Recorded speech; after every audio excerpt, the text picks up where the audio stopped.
코로나19 바이러스로 인한 사회적 거리두기에서 이제 단계적 일상 회복이라는 위드 코로나를 선언하고 50일이 채 되지 못한 어제죠. 어제 일자로 다시 강화된 거리두기를 이제 실행하게 되었습니다.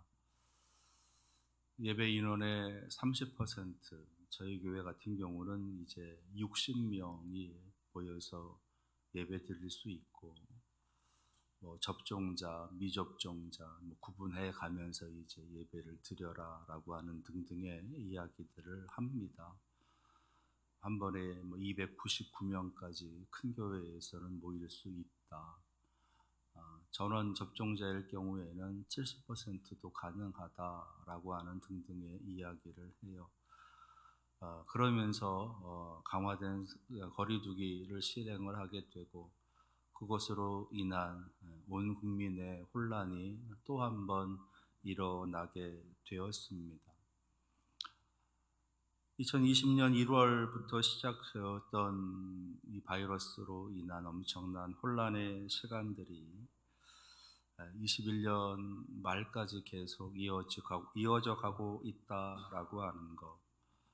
백신이 개발되어지면서 이제 접종을 하게 되면 일상의 회복을 좀 더 빨리 할 수 있겠노라라고 하는 희망을 안고 이제 2021년을 시작했고, 하루속히 하루라도 빨리 접종할 수 있기를 기대하면서 2월부터 이제 접종을 시작하고 5월, 6월에 단계적으로 이제 접종을 하는 시간들을 가졌습니다.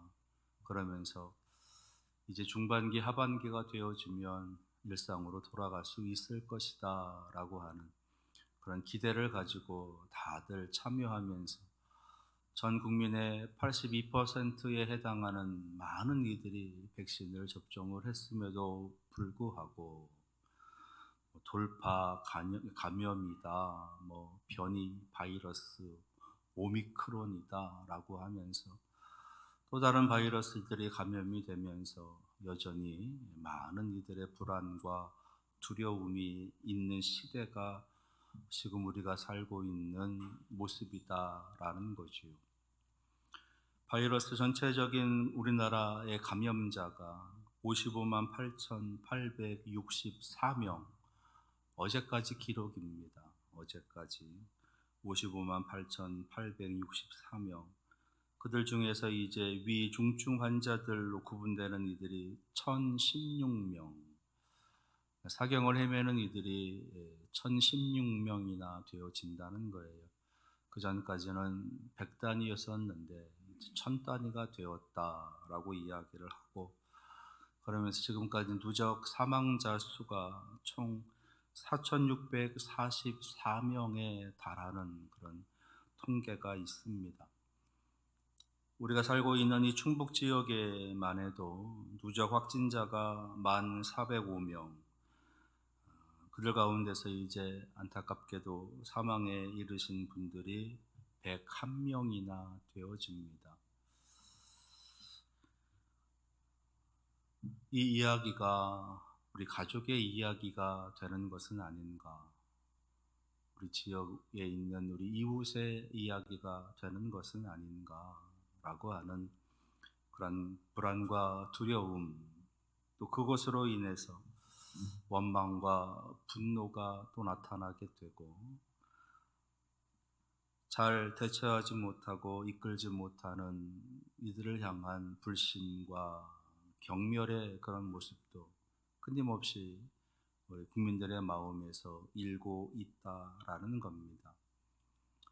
조금 견디면 나아지겠지, 조금 지나면 이겨내겠지, 다시 일상으로 돌아갈 수 있겠지, 지금의 이 어려움이 조금 지나면 다시 나아질 수 있겠지라고 하는 희망을, 소망을 이야기하고 다시 한번 일어서자 그렇게 외치기를 수십 번, 수백 번, 여전히 이제 21년을 마감하고 22년이라고 하는 새로운 한 해를 시작하는 이 즈음, 왠지 모를 씁쓸한 그런 마음이, 씁쓸한 웃음이 지어지는 것이 아마도 소망이 없어 보이는 듯한 그런 22년이 시작되고 있기 때문은 아닌가라고 하는 그런 생각을 해보게 됩니다. 다시 할 수 있을까? 다시 일어설 수 있을까? 다시 용기 낼 수 있을까라고 하는, 지난 2년과 같은 시간을 또 견뎌낼 수 있을까라고 하는 그런 안타까운 마음으로 맞이하는 22년. 지금 이 땅에 온 우리 국민들의 마음만큼이나 불안과 두려움, 그리고 원망과 분노, 불신과 경멸, 그런 것들로 인해서 소망을 찾아볼 수 없는, 희망을 이야기할 수 없는 그런 아픈 마음을 안고 있었던 사람들이 있습니다. 그 사람들이 바로 오늘 함께 읽은 예레미야 29장에 이제 이 편지를 받게 되는 그 사람들이 바로 그런 마음을 갖고 있는 사람이었어요. 예레미야 29장은 예레미야가 이제 포로로 끌려간 이스라엘 백성들, 바벨론 어딘가에 포로로 끌려가 있는 그 백성들을 향해서 안타까운 마음으로, 참담한 마음으로, 그리고 간절한 사랑의 마음으로 한자 한자 적어서 써 내려간 편지의 내용이 됩니다. 하나님의 말씀을 듣고 그 말씀을 대신해서 이제 적어서 보내고 있는 그 내용들이 담겨져 있는 것이에요. 바벨론으로 포로로 끌려가 있다. 그 얘기는 이스라엘이 멸망했다라는 겁니다. 하나님의 도성 예루살렘이 다 함락되고 성전까지 다 허물어져 버린 그러한 지경에 이른, 수많은 생명이 참혹하게 유린당하고 하나님의 백성이다, 하나님께서 지키시는 백성들이다, 하나님께서 영원토록 함께 하시겠다, 안전하게 거하게 해주시겠다 약속하신 나라이다 라고 하는 선민 사상에 흠뻑 취해 있었던 그런 하나님의 백성, 그 백성으로서의 자부심마저도 무참하게 짓밟혀 버린, 성전이 다 허물어져 버린 그러한 모습을 지켜보고 있는 이들입니다. 쇠사슬에 묶여서 포로로 끌려가는 왕을 바라봐야 했고, 그 왕과 더불어 또 포로로 끌려가는 많은 신하들을 지켜봐야 됐던, 이 땅을 다스릴 지도자가 다 그렇게 포로로 끌려가는 그 모습을 보면서 우리를 누가 지켜줄 것인가, 우리를 누가 인도해 줄 것인가, 우리에게 희망을 누가 줄 수 있을까라고 하는 그런 안타까움에 깊이 젖어 있었던 그 백성들의 모습도 있습니다. 포로로 끌려가는 자도, 포로에 끌려가지 않고 그 땅에 남겨진 자들에게도 소망이라고는, 희망이라고는 좀처럼 찾아볼 수 없는 깊은 절망감에 빠져 있는 이들의 모습, 바로 그들을 향해서 오늘 예레미야는 하나님의 말씀을 편지에 적어서 보내고 있습니다. 그 편지의 내용 중에 11절 말씀을 보시면, 여호와의 말씀이니라, 너희를 향한 나의 생각을 내가 아나니 평안이요 재앙이 아니니라, 너희에게 미래와 희망을 주는 것이니라. 하나님의 마음이 이렇다라고 그들에게 적어주고 있습니다. 하나님의 마음은 재앙이 아니다. 하나님의 마음은 평안이다. 하나님의 뜻은 평안이다.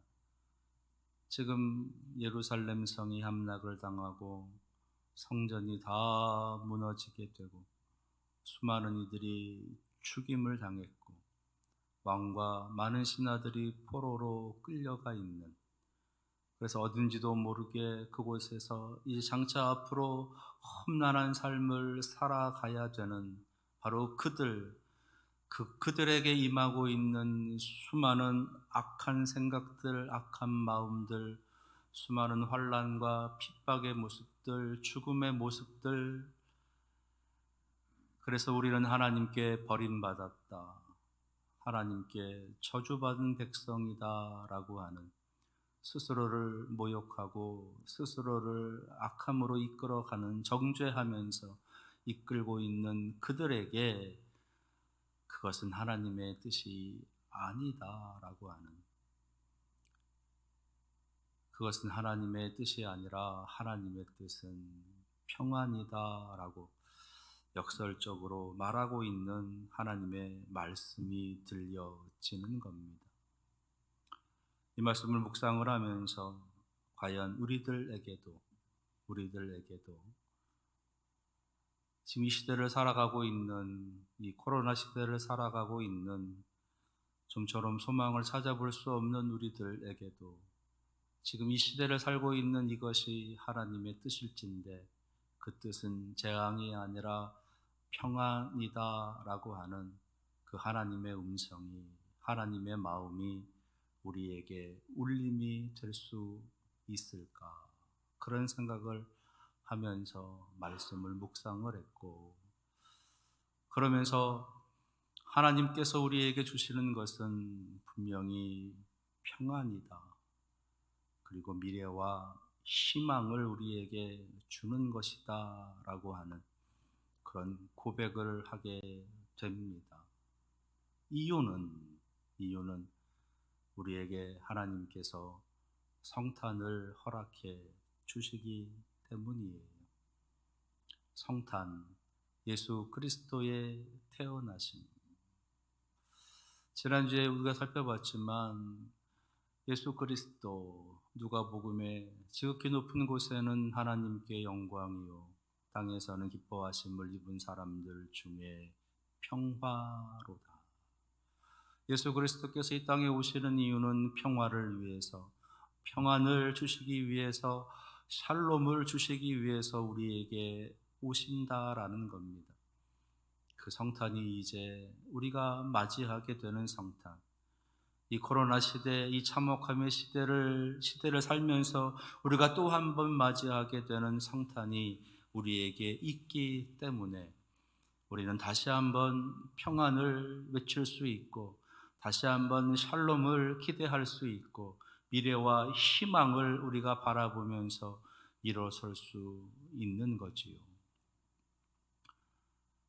평화로 오시는 예수 그리스도, 평안을 주시기 위해 오시는 예수 그리스도를 다시 한번 여러분들 마음에 모셔드리면서 미래와 희망을 이야기하기 위해 다시 일어서는 우리 사랑하시는 성도들 되시기를 바랍니다. 오늘 예레미야는 바로 그렇게 포로로 끌려가 있는 그 사람들을 향해서 하나님의 생각은 평안이다, 재앙이 아니다, 미래와 희망을 주는 것이다 라고 강하게 선언을 하면서 너희가 그 포로된 땅에서 미래와 희망을 품고 평안을 사모하며 이렇게 살아달라라고 하는 당부의 메시지를 전하고 있습니다. 여전히 해결되지 않은 채 22년을 맞이하는, 여전히 소망이 없는 것처럼 보이고 있는 이제 22년을 살아갈 우리들에게 하나님께서는 오늘 이 동일한 말씀을 우리에게 주신다 저는 믿습니다. 하나님께서 참혹한 땅에 살아가게 될 백성들에게 주시는 하나님의 삶의 내용들을 살펴보면서 장차 이제 이 시대를 여전히 살아가야 될 우리가 어떻게 살아갈 것인가, 하나님 앞에 다시 한번 마음을 모아 결단할 수 있는 그런 시간이 되기를 바랍니다.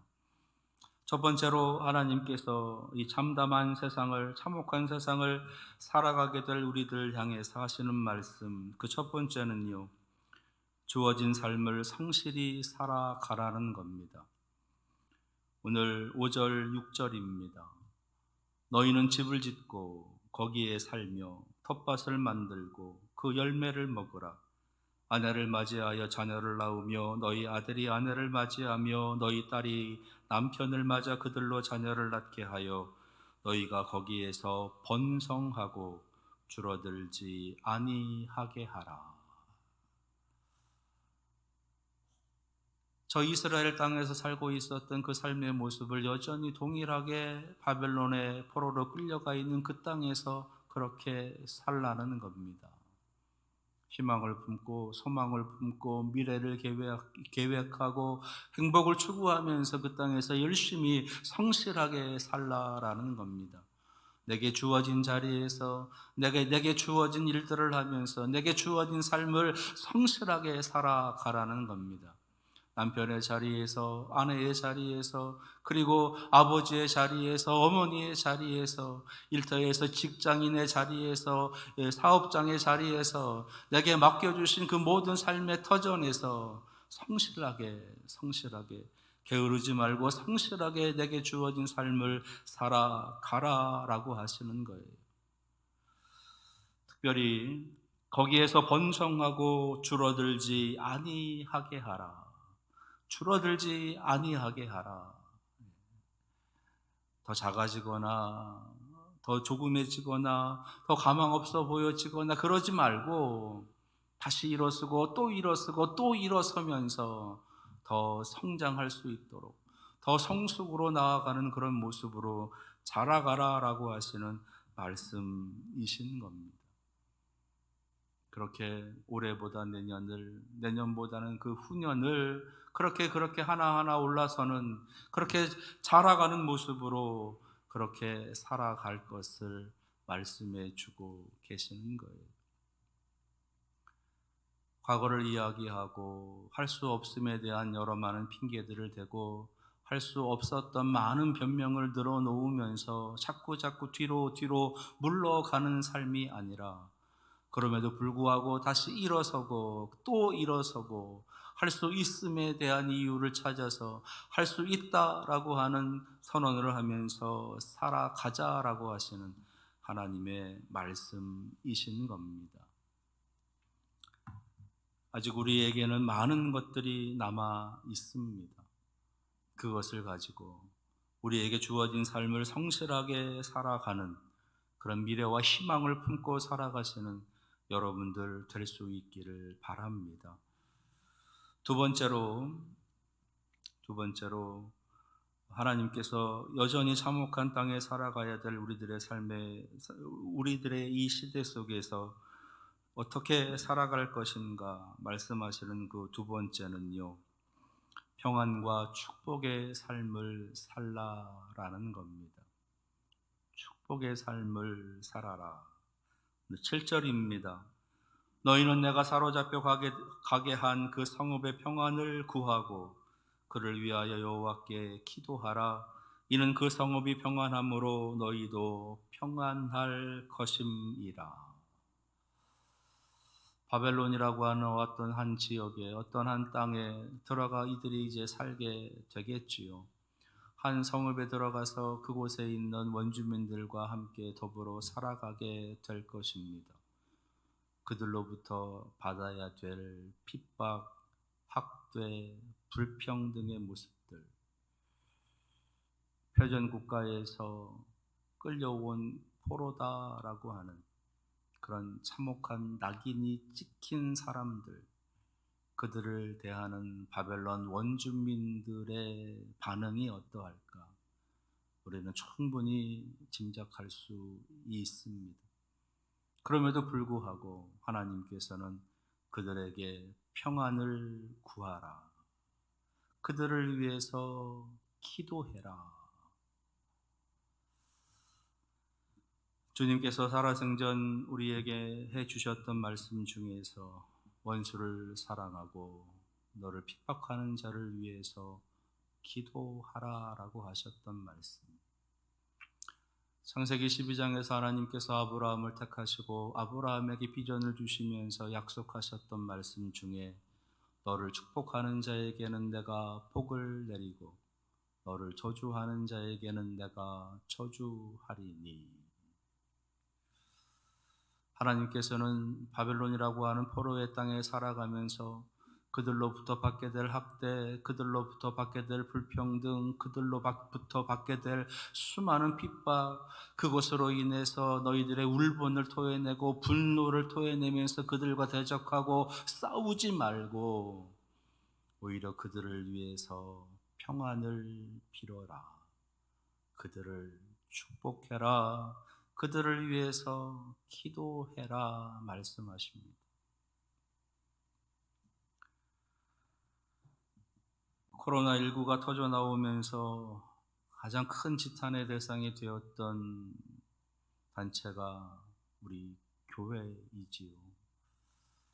그것이 이단이든 아니든 상관하지 않고 교회라고 하는 이름으로 인해서 많은 이들의 이름에 여전히 오르내리고 있습니다.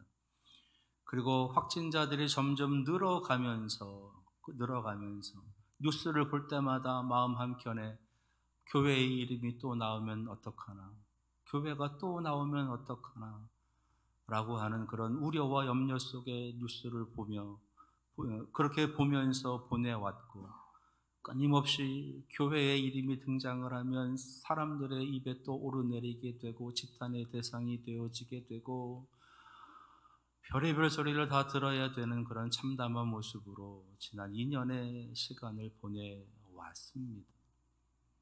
분노, 원망이 되기도 하고 알지도 못하면서 그렇다, 쟤들은 잘 알지도 못하면서 교회를 가지고 그런다 등등의 여러 가지 많은 안 좋은 마음들, 악한 마음들까지도 막 끌어오르게 는 그런 모습을 그러면서 외면하기도 하고 등지기도 하고. 근데요, 하나님께서는요, 그들을 대적하지 말라, 그들과 싸우려 하지 말라, 그들을 축복해 주라, 그들을 위해서 기도해라 오히려 말씀하십니다. 왜냐? 그래야 너희가 평안해지기 때문이다. 그래야 너희에게 복이 임하게 때문이다. 역설적으로 말씀해 주고 계십니다. 앞으로 우리가 22년을 이제 여전히 살아가야 됩니다. 여전히 우리의 삶 속에서 기독교인이라고 하는 그런 신분으로 살아가야 됩니다.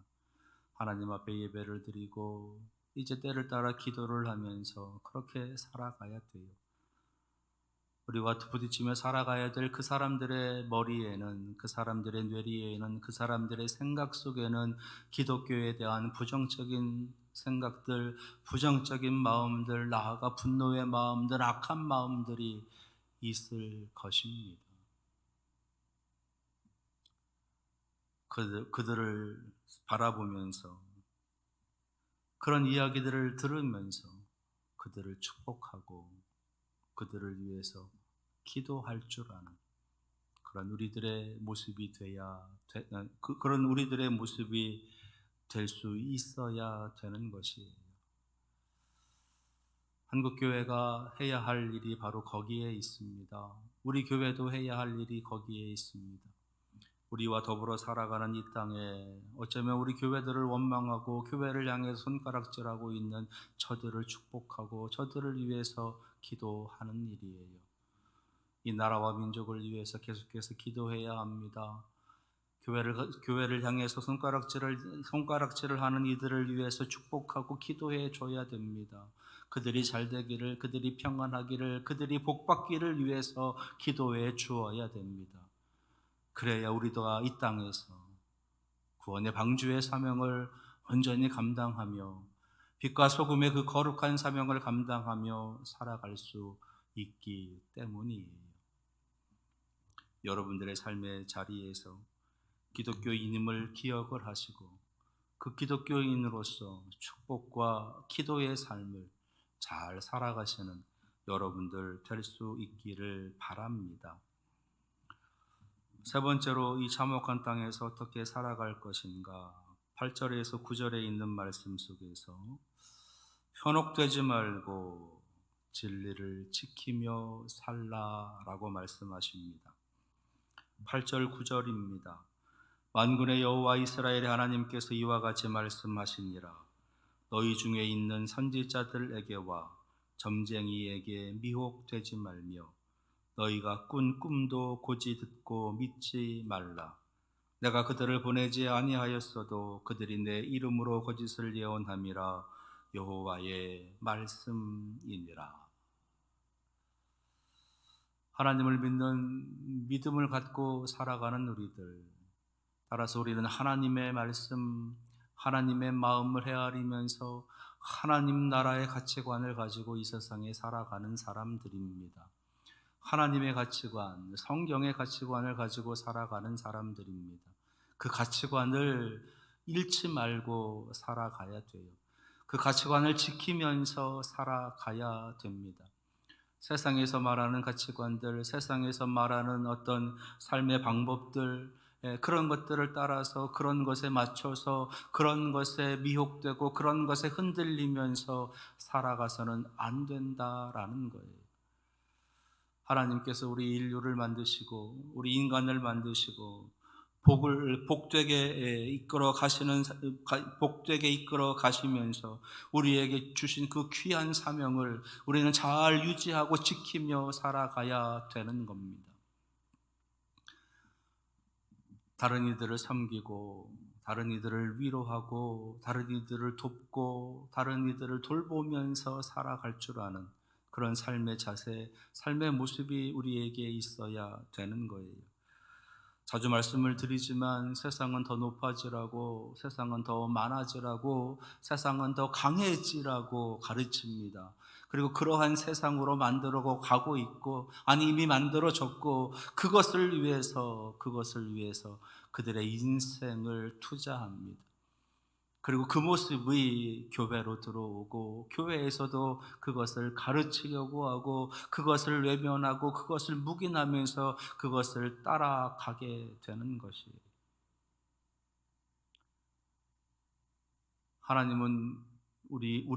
하나님께서는 우리가 강해지기를 원하는 게 아닙니다. 하나님께서는 우리가 함께 하기를 원하십니다. 하나님께서는 우리가 높아지기를 원하시는 것이 아니에요. 하나님께서는 우리가 낮아져서 섬기라 하십니다. 하나님께서는 우리에게 많이 가지라 말씀하시는 게 아니에요. 하나님께서는 나누라 하시는 겁니다. 그게 하나님의 가치관, 성경의 가치관, 우리 교회의 가치관, 성도들의 삶의 자세가 되어야 되는 것이에요. 그것을 잃어버리고 끊임없이 경쟁하고 싸우고 또 싸우고 피튀기게 싸우고 그렇게 살아야 된다. 그게 인생이다. 인생이 그렇게 호락호락한 것이 아니다 라고 하면서 그들과 싸우기 위해서 그들 위에 올라서기 위해서 그들보다 강해지기 위해서 그들보다 많아지기 위해서 살아가는 것이 아니라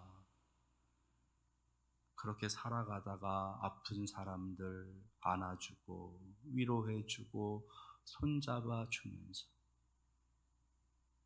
진정한 행복은 여기에 있다.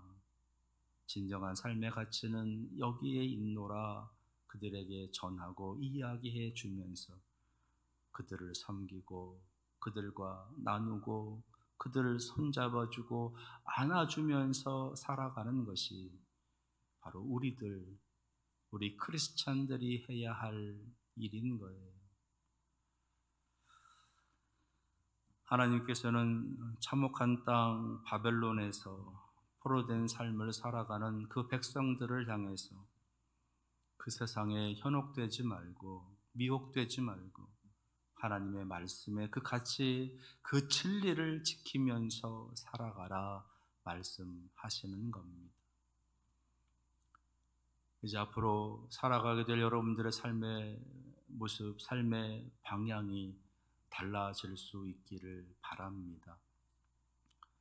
더 강해지거나 더 많아지거나 더 높아지려고 하는 모습이 아닌 더 낮게 겸손하게 섬기면서 가지고 있는 것들, 주신 것들 베풀고 나누면서, 그리고 아파하고 있는 이들 함께 아파하고, 슬퍼하는 이들 함께 슬퍼하고, 눈물 흘리고 있는 이들과 함께 눈물 흘리면서 하나님의 마음으로, 주님의 마음으로 그들을 향해 나아갈 줄 아는 그런 교회, 그런 성도가 되기를 원합니다. 이것이 하나님께서 그 바벨론의 땅에서 살아가야 될 모습으로 보여주고 계시는 말씀이신 거예요. 그러한 삶을 살아갈 때 그들의 하나님께서 주시는 평안이 임하고 그들의 미래와 희망이 보이는 복된 삶이 될 줄로 믿습니다. 주어진 삶을 성실하게 살고 평안과 축복의 삶을 살며 현혹되지 않고 진리를 지키는 삶을 온전히 잘 살아서 하나님 주시는 평화, 하나님 주시는 평안의 삶을 누릴 수 있는 우리 사랑하시는 성도들 되시기를 축원합니다. 기도하겠습니다.